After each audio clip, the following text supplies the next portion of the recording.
આજરોજ નાયબ કલેક્ટર ચોટીલા એચ.ટી. મકવાણા નાઓએ તેમની ટીમ દ્વારા ચોટીલા સબ ડિવિઝન હેઠળના મૂળી તાલુકાના રાણીપટ ગામના સરકારી સર્વે નંબર 136 વાળી જમીનમાં આકસ્મિક તપાસણી કરતા એક ગેરકાયદેસર કોલસાના કૂવામાંથી પાણી બહાર કાઢવાનું ચાલુ હતું. જે કૂવામાં વાયરિંગ લગાવવામાં આવ્યું હતું તે ખાનગી માલિકીના સર્વે નંબર 350 પૈકી 2 વાળી જમીનમાં રાખવામાં આવેલ ટ્રાન્સફોર્મર ટીસી સાથે લગાવવામાં આવેલ હતા. આ સરકારી તેમજ ખાનગી માલિકીના સર્વે નંબર વાળી જમીનમાં અગાઉ ખનન કરેલ અન્ય 12 જેટલા ગેરકાયદેસર કોલસાના કૂવાઓ બંધ હાલતમાં જોવા મળેલ છે, જેની માપણી કરવામાં આવી. આ સરકારી જમીનમાં ગેરકાયદેસર કોલસાના કૂવામાંથી પાણી કાઢવાનું વિરમભાઈ રવજીભાઈ સારદિયા રહે રાણીપાટ તાલુકો મૂળી દ્વારા કરવામાં આવતું હતું.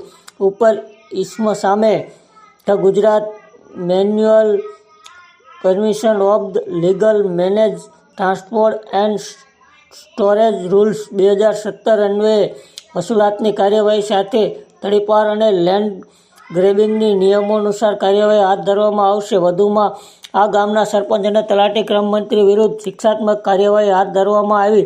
વધારે સમાચાર જોવા માટે અમારી ચેનલને લાઇક, શેર અને સબસ્ક્રાઇબ કરો.